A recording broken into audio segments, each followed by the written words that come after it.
Dalam video ini, kita akan membahas korelasi antara daya tarik yang dirasakan terkait pasangan bro, persepsi pria terhadap wanita, serta korelasi dengan status sosial ekonomi. Studi menunjukkan bahwa korelasi antara status sosial ekonomi dan daya tarik yang dirasakan memiliki angka sekitar 0,6 yang menunjukkan hubungan yang kuat. Namun bro, korelasi antara status sosial, ekonomi, dan persepsi daya tarik pasangan oleh pria cenderung 0 atau bahkan sedikit negatif, yang menunjukkan perbedaan yang signifikan. Selain itu, ada kecenderungan wanita untuk lebih memilih pasangan dari latar belakang sosial yang lebih tinggi, sementara pria cenderung menjalin hubungan dengan wanita dari latar belakang sosial yang lebih rendah. Fenomena ini terlihat secara umum, baik secara lintas budaya maupun di negara-negara Skandinavia yang cenderung memiliki perbedaan yang lebih kecil. Selanjutnya, mari kita bahas tentang mitos kecantikan bro.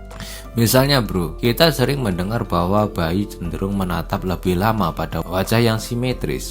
Ada aspek tertentu seperti wajah yang menyerupai boneka yang menjadi salah satu ciri daya tarik seksual. Konsep ini dikenal sebagai wajah neotenik yang merujuk pada bentuk wajah yang terlihat lebih muda. Kecenderungan ini juga terlihat pada karakter animasi dan boneka yang sering dibeli sebagai mainan anak-anak atau oleh orang dewasa yang menginginkan kenangan. Beberapa ciri kecantikan yang dianggap menarik secara biologi seringkali terkait dengan tingkat kesuburan, terutama pada wanita. Standar kecantikan ini sangat bervariasi dan memiliki pengaruh yang kuat. Saat membaca tentang mitos kecantikan, kita menemukan bahwa konsep ini telah ada sejak lama, bahkan sejak tahun 1991 hingga 1993. Gua dulu penasaran dengan apa yang menjadi penanda biologis kecantikan dan peranannya dalam pandangan lo tentang kostum Iron Maiden yang dikenakan wanita, atau mungkin gaya-gaya Japanese, ike-ike emoji misalnya.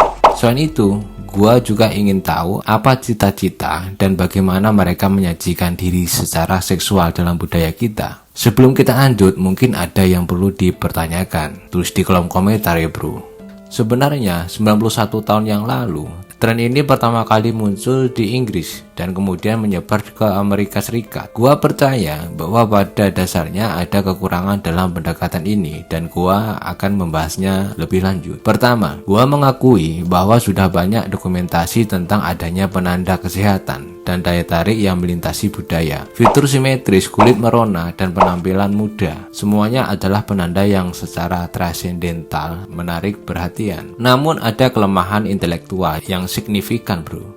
Hampir semua penelitian yang gue lihat dari ahli biologi evolusi berfokus pada penanda-penanda ini pada wanita, sementara mereka jarang menguji apa yang wanita anggap menarik pada pria. Mereka jarang membangun eksperimen atau survei yang secara objektif mencerminkan pandangan wanita tentang kecantikan atau daya tarik pada pria. Jika penelitian semacam itu dilakukan, mungkin hasilnya akan mengungkapkan bahwa wanita juga menganggap penanda seperti bahu lebar, simetri, ukuran pisang berotot, dan massa otot yang menunjukkan kemampuan reproduksi sebagai hal yang menarik. Mereka mungkin juga menganggap tinggi sebagai penanda penting. Gua merasa penting untuk menyelidiki hal ini karena terdapat sedikit tumpang tindih dalam penanda biologis antara pria dan wanita, meskipun mungkin manifestasinya bervariasi. Misalnya, rasio bahu ke pinggang dapat dilihat sebagai penanda, seperti yang sering digambarkan pada pahlawan super pria, Boruto misalnya,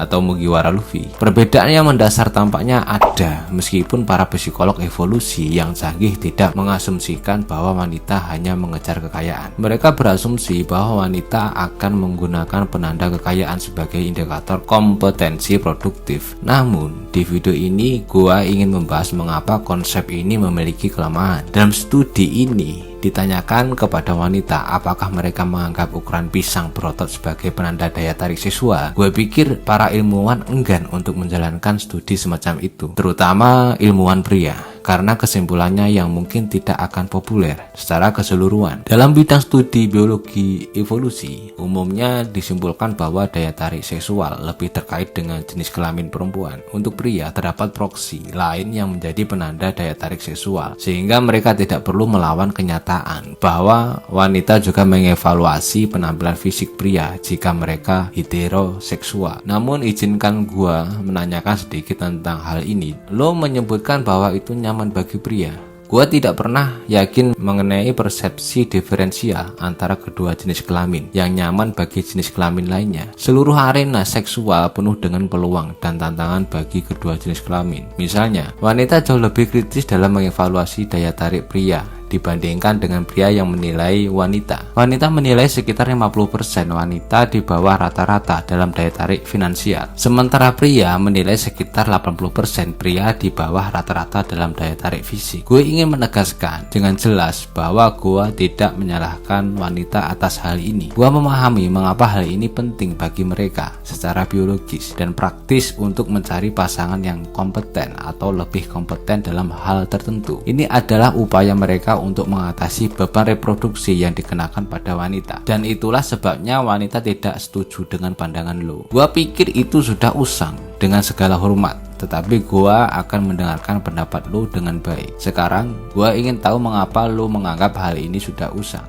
Pertama-tama, salah satu definisi tentang perempuan secara biologis adalah bahwa jenis kelamin perempuan biasanya menginvestasikan lebih banyak waktu dan energi biologis dalam reproduksi daripada jenis kelamin alternatif. Ini tampak jelas dalam hal volume sperma dan sel telur, di mana sel telur memiliki volume ribuan kali lebih besar daripada sperma. Dalam tingkatan ini dapat dilihat bahwa ada lebih banyak sumber daya yang dialokasikan pada reproduksi yang sulit. Pekerjaan reproduksi pada tingkat perempuan memang memiliki tantangan tersendiri. Wanita tentu saja mengalami masa kehamilan yang berat selama 9 bulan dan setelah itu mereka bertanggung jawab utama dalam mengasuh bayi, terutama dalam tahun pertama. Kita semua tahu bahwa beban reproduksi berbeda pada wanita, sehingga wanita lajang yang memiliki anak cenderung lebih rentan terhadap kemiskinan. Salah satu alasan adalah kenyataan bahwa memiliki anak itu sebenarnya pekerjaan yang membutuhkan setidaknya 40 jam kerja per minggu, ditambah dengan kebutuhan untuk bekerja dan memenuhi kebutuhan lainnya. Itu bisa berarti bekerja 80 jam seminggu. Oleh karena itu, bagi gua tidak jelas mengapa hipotesis bahwa wanita akan termotivasi untuk memperbaiki perbedaan biologis mendasar tersebut. Hipotesis ini tidak dapat diterima bahkan dari perspektif feminis. Gua mengakui bahwa wanita memiliki resiko yang lebih tinggi dalam hal seksualitas dan reproduksi. Namun izinkan gua menyatakan bahwa dalam bidang biologi evolusi secara keseluruhan tujuannya adalah menjelaskan peran, harapan, dan norma gender pada abad ke-21. Dari perspektif intelektual,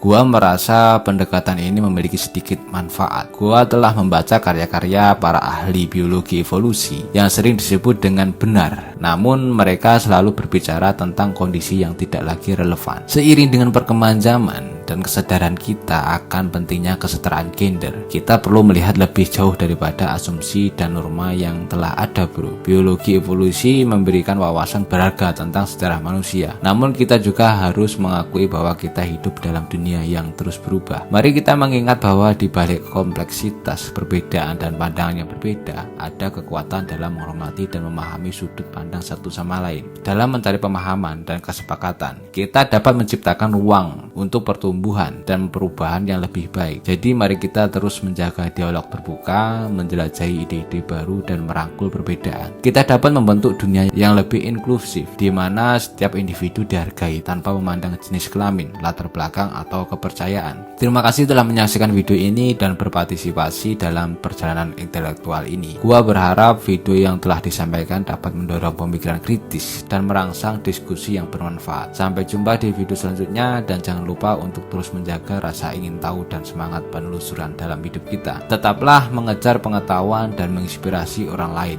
untuk melakukan hal yang sama. Terima kasih dan salam semangat.